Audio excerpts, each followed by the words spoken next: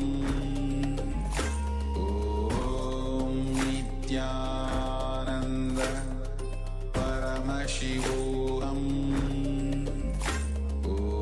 ॐ नित्यानन्द परमशिवोऽहम् ॐ नित्यानन्द परमशिवोऽहम् ॐ नित्यानन्द परमशिवोऽहम् ॐ नित्यानन्द परमशिवोऽहम् ॐ नित्यानन्द परमशिवोऽहम् Nityanandam, we can all relax.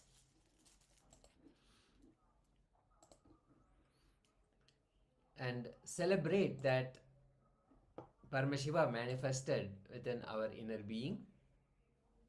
No matter what the result of the manifestation is, the increase in height that we were manifesting,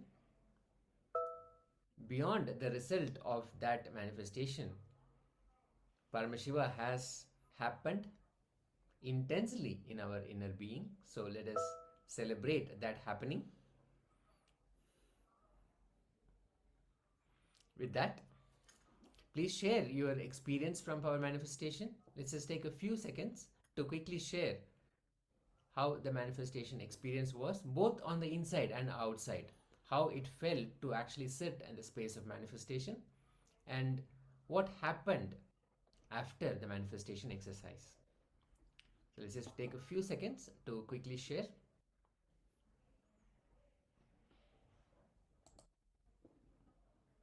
Yes. So while you share, we are also going to be moving to next session, which is going to be conscious health.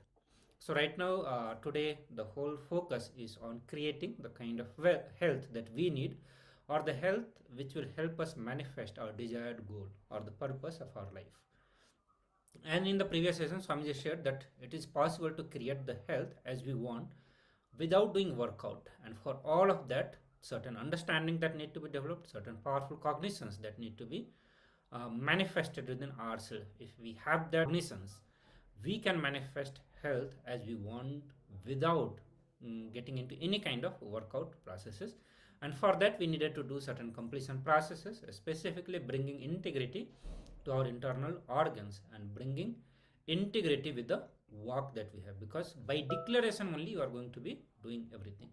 So now we are going to be looking into, once we have brought completion with our walk and the internal organs, how to use our consciousness or how to create a health which is conscious health, means the health that is created out of higher understanding, powerful understanding, or rather to say the right understanding. So whatever understanding we have as of now, from that understanding only we'll be able to create body. But we can raise our understanding about how you want to have the body and create that kind of body. So let us listen to Supreme Pontiff of Hinduism on how to create conscious health.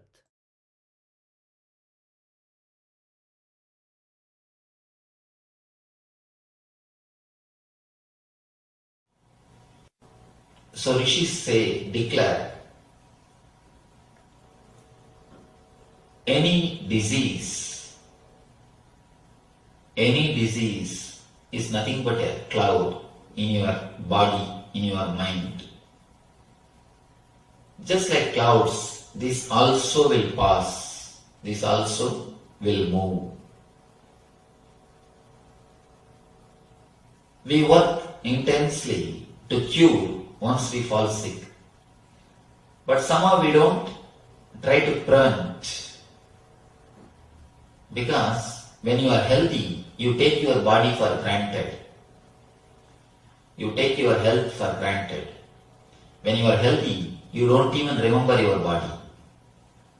The definition of health is, if you are able to forget your boundary, you are healthy. If you are able to forget your body, you are healthy.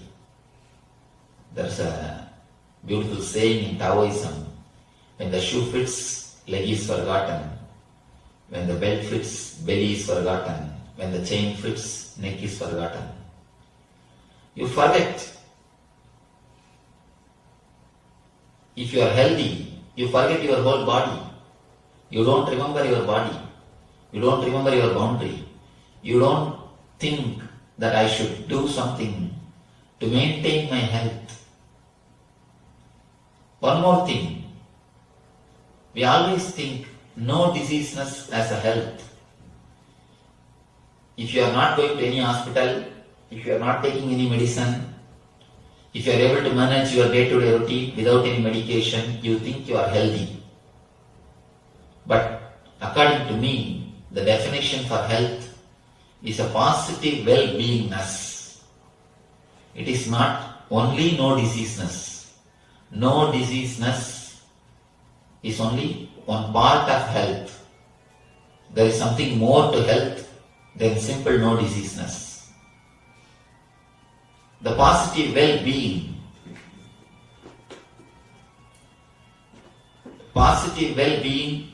more than no diseaseness is what I call health. Life, if you look at the life from the point of view of the masters, ancient masters, the rishis, they say it is just to be lived in a blissful way. They say Anandam Brahma Navyajanat. There is a quotation in Sanskrit. It means existence is bliss. Don't waste it by missing it. Existence is the very existence. Your very life, your very breathing, your very living in this body is bliss. They say the body is filled with nectar, with bliss. The very life is bliss. And then they advise, please don't waste it by not enjoying it, by not experiencing it. Once you start feeling I am the body, you start feeling the boundary. Feeling the boundary is nothing but sickness. When you forget the boundary, you are in health. When you are totally healthy, you don't walk, you just feel like flying. In Zen Buddhism, they say if somebody walks, he cannot be Buddha. Buddha floats. Means don't think he'll be flying, literally. It more means not a physical flying, it's a being which floats. When you are really healthy, when you are really blissful, when you are in ecstasy, you don't walk, you just float. Because your being is so light, so beautiful, just like a flower, you float on the planet Earth. Few basic truths, basic understandings. One, health is not just absence of illness. If you are not in the hospital, if you are in the house, don't think you are healthy. Health is not just absence of illness. It is something more than that. It is well-being. Just because you are not in the hospital, absence of disease does not mean you are healthy. First truth. I want you to internalize these few truths so that we will further work on some homeworks. Second, health is a state of physical, psychological, emotional and spiritual well-being where you feel life is good. Rarely, sometimes when you wake up in the morning, maybe for 10 minutes or less than 10 minutes, you will feel life is good. Wow. But very rarely you feel that. Those are the moments you are healthy. But in the modern day, especially city life, the stress level is so high, you forgot like this, sometimes you even feel life is good.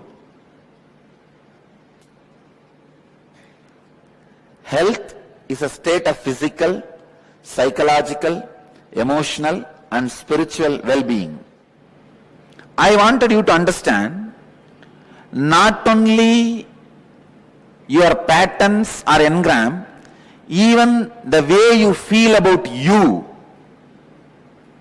is very important for your health. Even if you don't have any external stress, but if you have a wrong idea about you, that itself can destroy your health. I have seen many villages. They don't have any stress. They are not in corporate companies. They don't need to get up and just eat their breakfast while driving and land in the corporate office and whole day get kicked by the boss, and the evening come back and just sit in front of TV for 1 hour and fall asleep. No, they don't live that life. Many Indian villages still retain their innocent life. Morning slowly they will wake up around 9 o'clock, come and sit in the village tea shop and drink the tea and talk the whole politics and story, everything till 12 o'clock.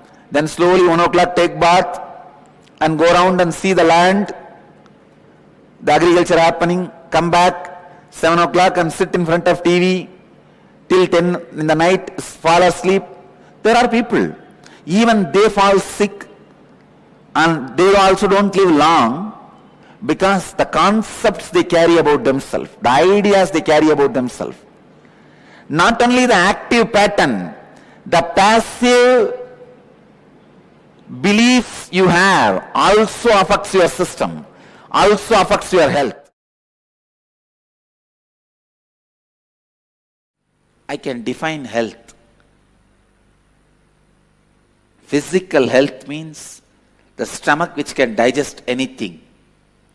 Mental health means the mind which can digest any concept. The mind which can digest any concept is mental health. Stomach which can digest anything is physical health.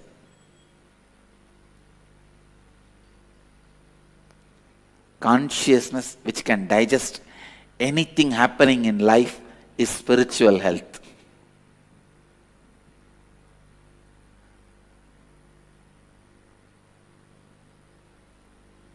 I tell you, with these 4 tattvas, integrity, authenticity, responsibility and enriching,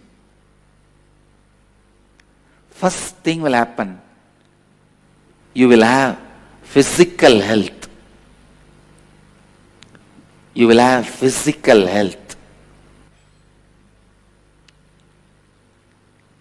If your intestine muscle memory can taste the healing, pleasant feeling which comes when you practice these four tattvas, I tell you, you are successful in the life. You will be successful in the life.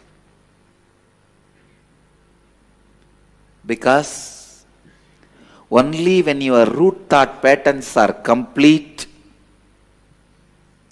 your intestine can taste the power of these four tattvas. Till then, your brain may taste, but not your intestine.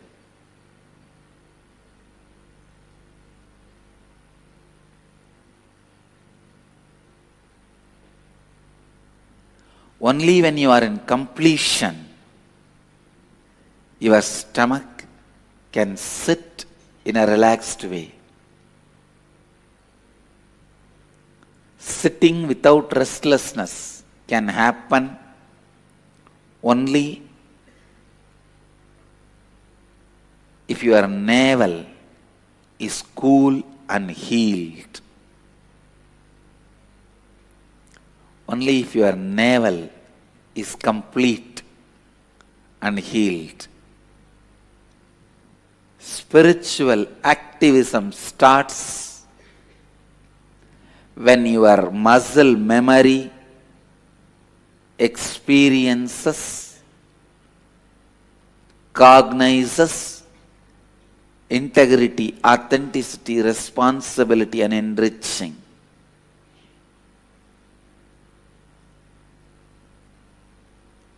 I tell you,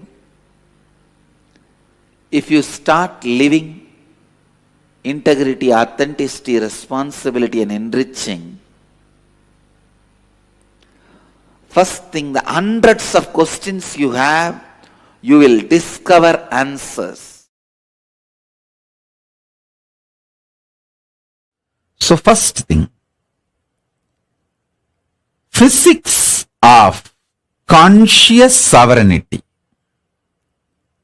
Conscious sovereignty is the ultimate of life. Physics of conscious sovereignty is building a body with a spiritual stamina. Listen intensely. Listen carefully, deeply.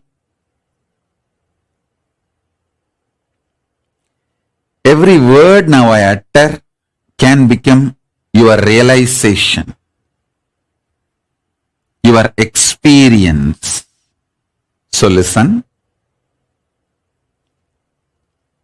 Building a body with a conscious stamina. Actually, building a body with a spiritual stamina, conscious stamina, is very easy job. Too easy. I can give you just some 10-15 simple tips.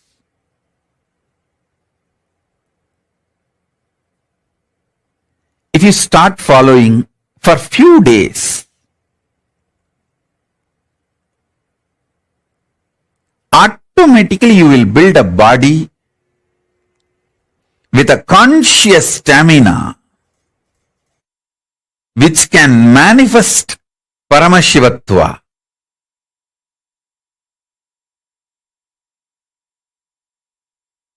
Because my gurus have done it for me.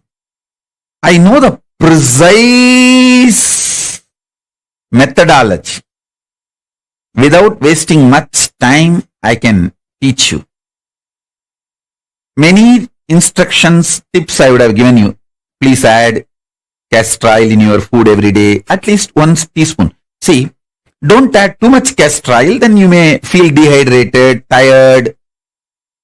At least 1 or 2 teaspoons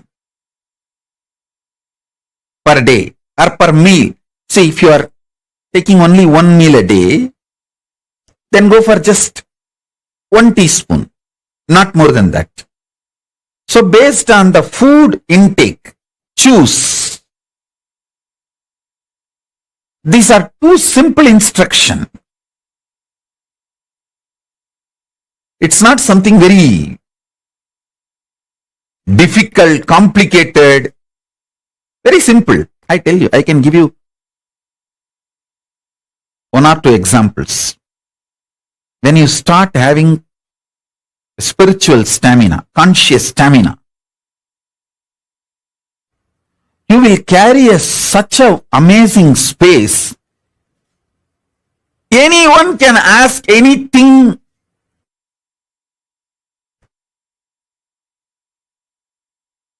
You will never feel irritated. You just know you are so happy they asked you. You will never feel demanded. You are so happy. The people come into your space.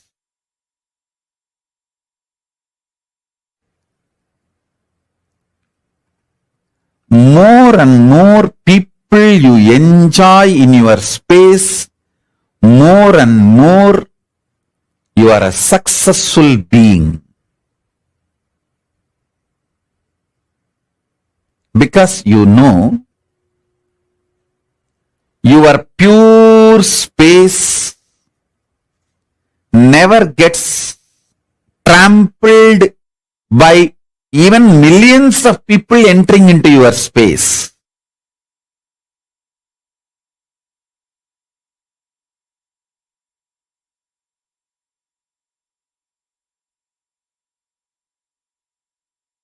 The conscious stamina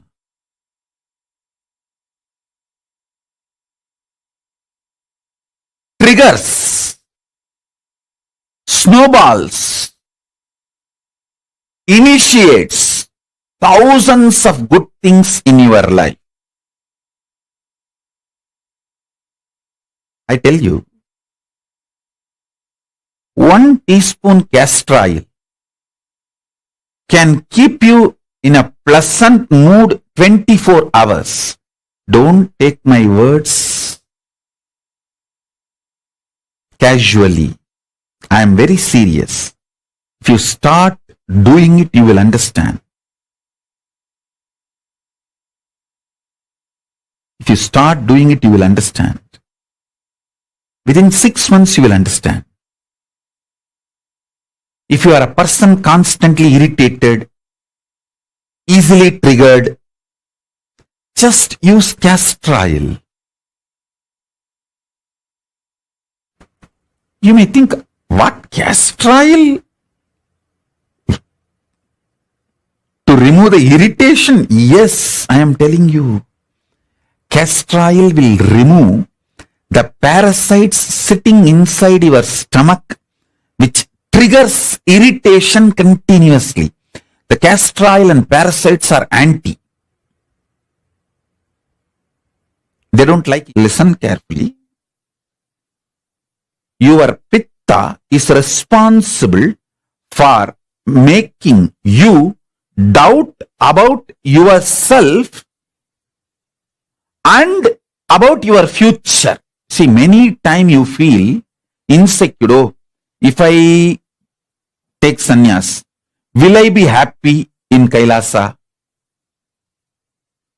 If I take up this commitment, will I be happy in my life?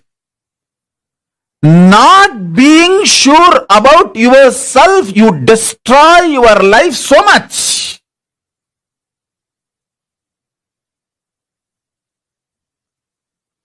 So many wonderful things in your life is lost because you don't feel sure about yourself. Especially spiritually, consciously. I've seen so many people have this problem. Will I be happy if I take sannyas?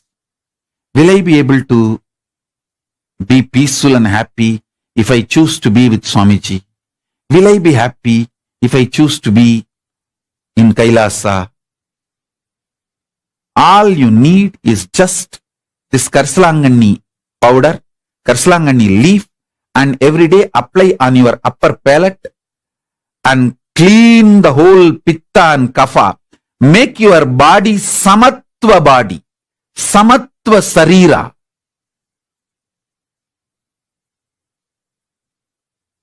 I tell you,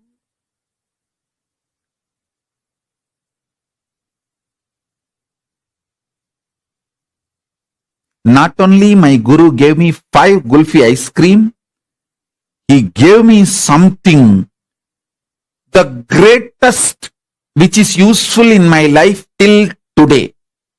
That is using Karsalangani and taking out all the pitta and kapha and making me balanced. Listen, whenever your internal organs are strong, your breathing becomes strong.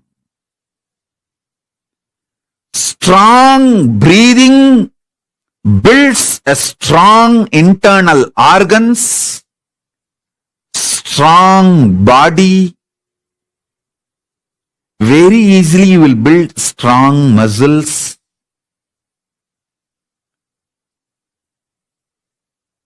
Karsalangani powder, taking it in your thumb, applying on the upper palate and cleaning all the kapha and pitta is such a simple act.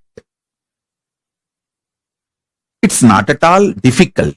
Karsalangani is available even in Amazon nowadays. That powder. And it's available in every village home in India. In every village, you will see Karsalangani, Ponnangani, Murungakira. Add all this stuff in your life every day. Karsalangani, Ponnangani, Tooduvala, Murungakira. Just the simple instruction. I tell you, strong internal organs, when the kapha is cleansed, you get the stamina in your breathing, strong breathing. When pitta is cleansed, you get the strong visualization. You will not have doubt about yourself. When sometimes people tell me, Swamiji, I can't handle, I don't know how to care about how to carry on with my life. I feel like I may have a mental breakdown. This problem is because of the pitta. If you ever had the feeling, oh, I may have a mental breakdown, I cannot handle this, I'm feeling suffocated. If you had this problem, your problem is simply pitta, nothing else. Apply Karsalangani on your upper palate. Clean your pitta. You will have so much confidence about you.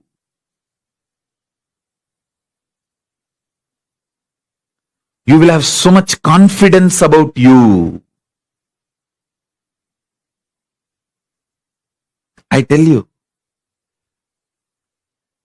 you may never imagine such a simple acts can solve such huge problems in your life.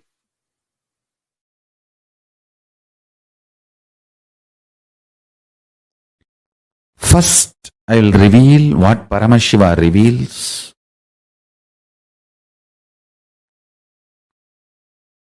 The sacred secrets to have successful relationship with yourself. Listen intensely.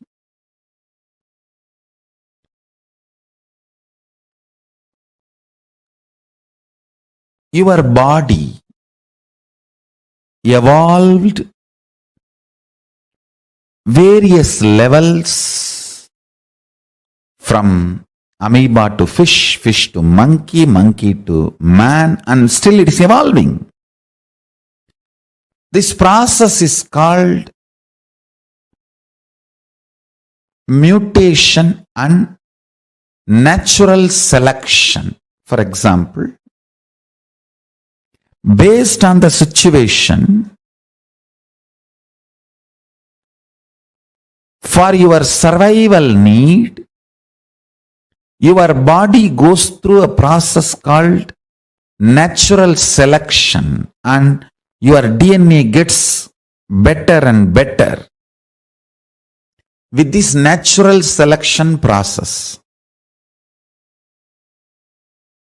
Unfortunately, still human beings are not realizing the truth. You are totality of the evolved body and descended consciousness. Please listen. You are totality of evolved body and descended consciousness. You are not just evolved from monkey, just an evolved body. Evolution theory is not wrong, but not complete. Listen to the truth. How the body evolves with the process called mutation and natural selection. That's the words scientists are describing as a reason for our body, our system evolving, and DNA having breakthroughs. Just like evolved body, the descended consciousness have its own process. Descended consciousness has its own process.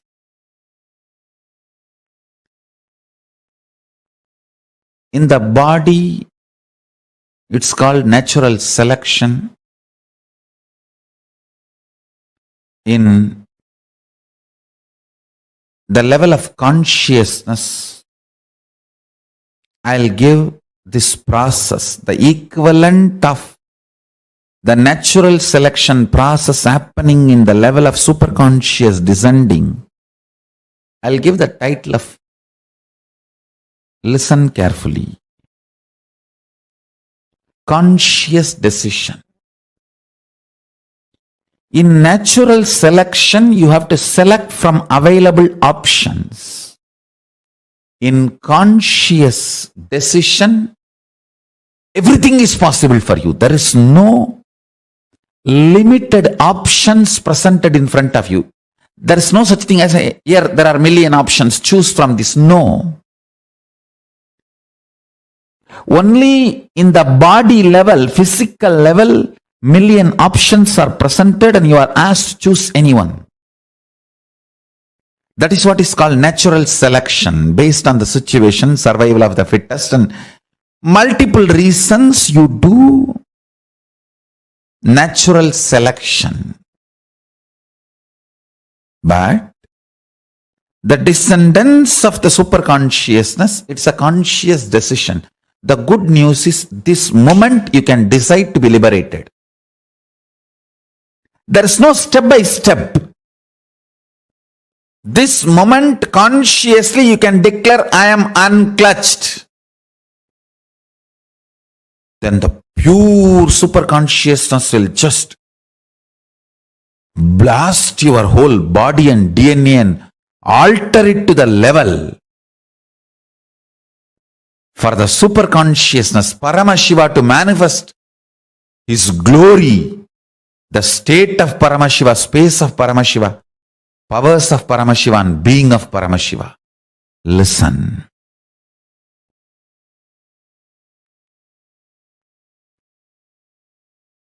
Natural selection and conscious decision, if you understand these two,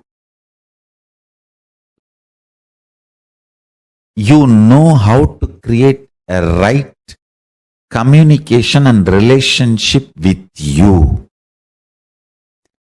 If you cognize yourself only as a descended consciousness, you are not complete.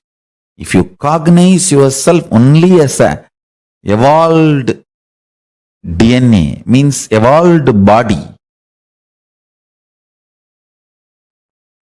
primate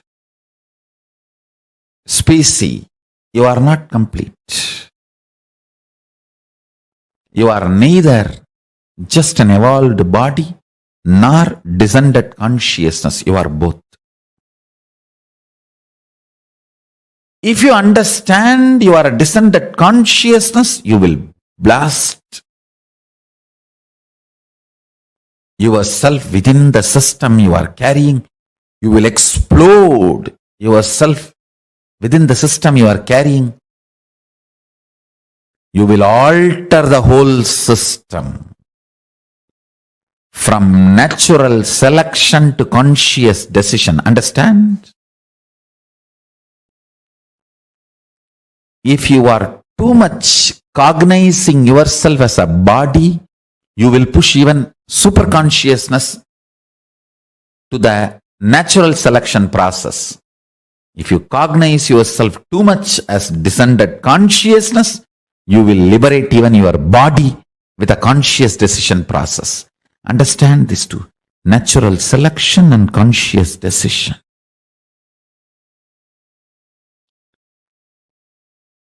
See every day in your life how your life is flowing. Is it more natural selection based or conscious decision based? In reality, you are consciousness and body together.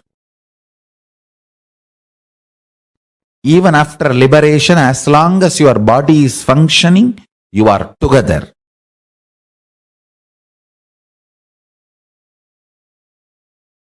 The good news is you can open the floodgates of consciousness and blast your whole system with that super consciousness.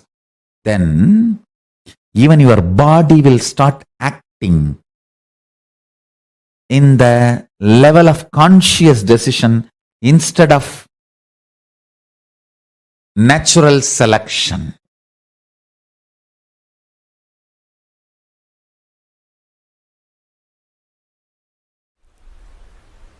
Actually, I feel that whole thing, all of you in front of me, and this whole hall, this mic,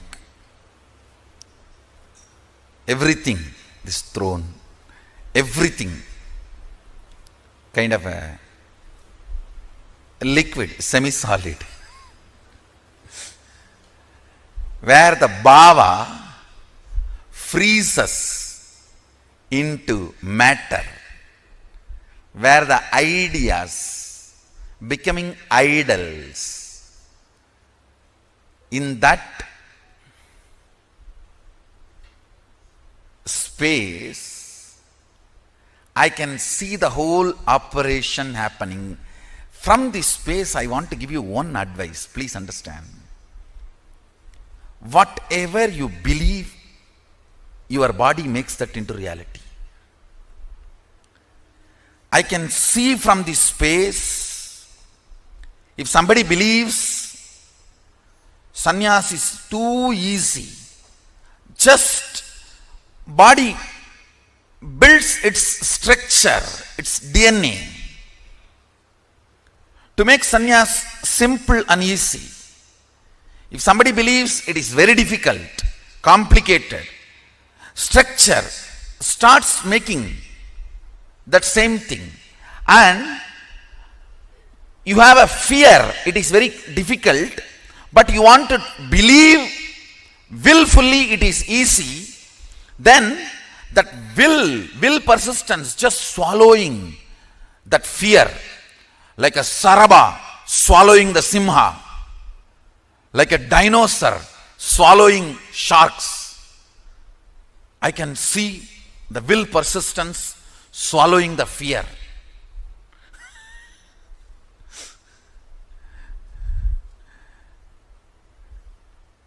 If you feel living in this place is the best, I am seeing you manifest that. If you feel there is problems here. I may not be in tune with this now. Then I see that same thing getting manifested. If you feel the fear is there, I may not be successful, I may not fit in, but with will persistence you want to feel, no, I will fit in, this is the best place. Then I see the will persistence behaving like a sharaba.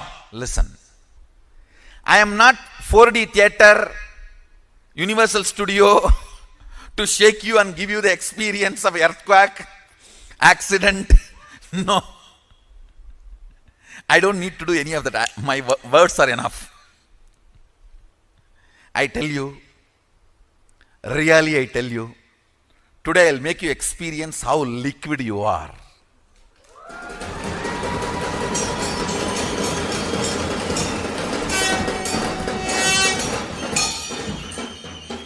You can touch and feel everything is in the mercury state. The way you want it to become solid, it becomes solid.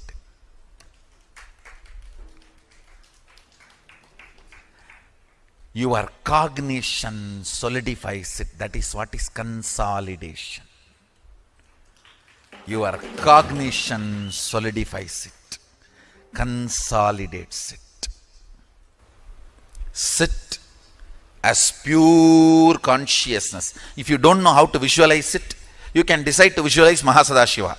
The form here carved with thousands of heads means all the heads here are your heads. The head of the Indra, head of the Chandra, head of the Surya, head of the Shani, head of the Guru, head of the person who is sitting in Batala, everything is part of your head, your neck. All those identities are your identities. Sit with that cognition.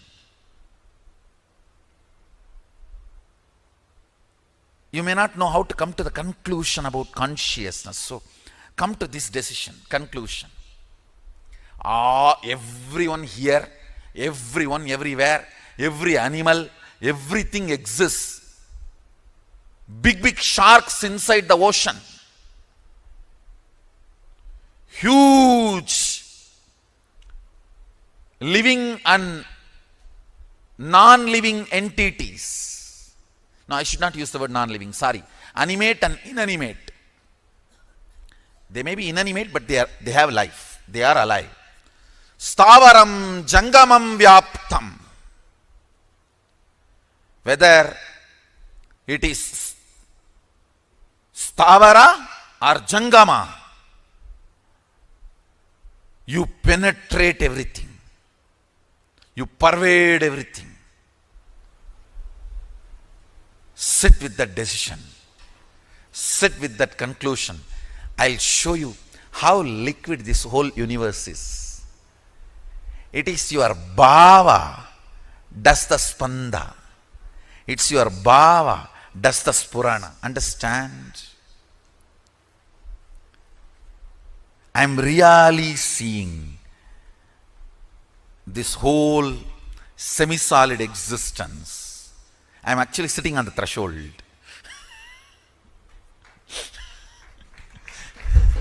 Because I have to be with the reality and I have to relate with your reality. I have to be with my reality and relate to your reality. Powers are nothing but your brain deciding to believe the magical existence of you against the logical existence of you, which is taught to you by your society. See, your society taught to you only the logical existence. Your brain deciding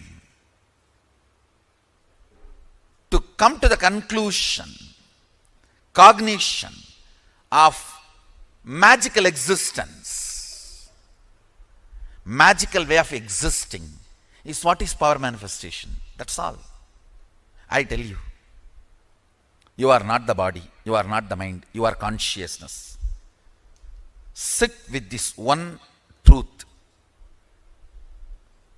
Trusting just because I said, you will not perish. Name bhakta pranashyati. My devotees do not perish.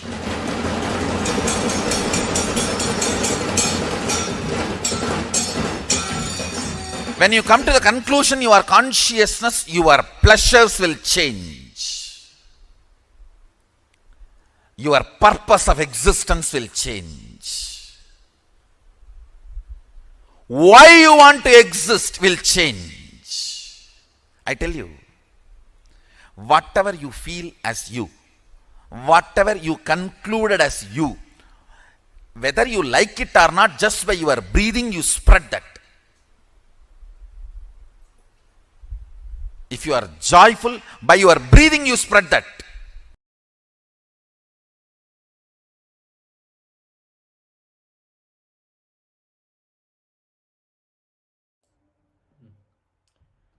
Yes, so we just went through this beautiful discourse by Swamiji, the Supreme Pontiff of Hinduism. Now we'll be moving on to a small exercise, and the topic is understanding that your entire biology thinks, how you can consciously work on your health. So our whole biology is involved in thinking. This exercise, applying this cognition and scanning your whole life.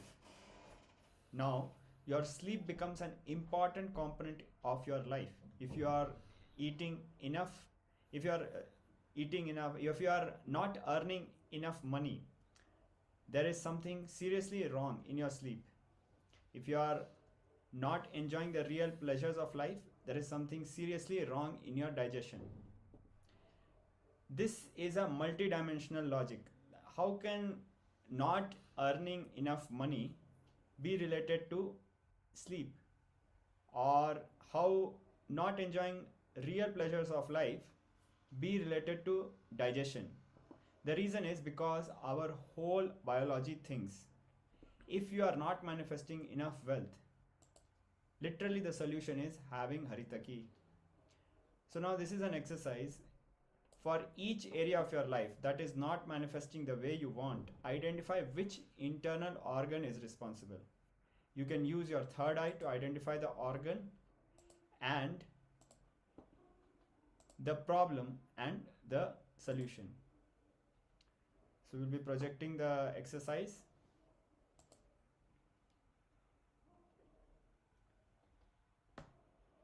Please go through and start scanning your body and identifying the problems, which organ in your body is causing that problem. Use your third eye to scan and please note down the answers.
Dananam to all of you. We come to the conclusion of this exercise, understanding how our entire biology thinks. So I hope that you are able to see within yourself, within your body, maybe the connection between certain incompletions that you have been regularly facing, and how it is connected to specific organs, specific conditions. For example, how Swamiji was sharing when our stomach is full, when we are not able to properly cleanse ourselves, how it triggers irritation and so many negative patterns that are, many times we think that these patterns are mental patterns, problem in our thoughts, that, but Swamiji reveals that it is deeply rooted in our body itself. All right. So if there's anything that you wish to share or that you wish to ask, you can do so. You can let us know in the chat.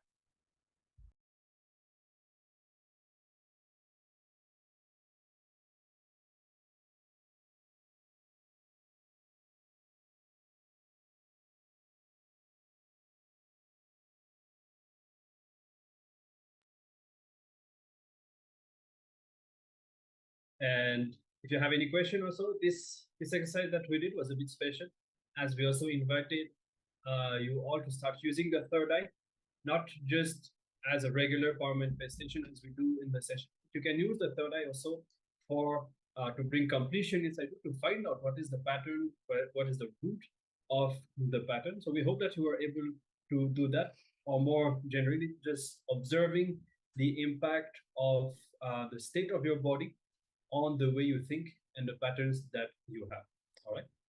So if you want to share anything or ask anything, you can let us know, and we will otherwise continue with our next power manifestation session.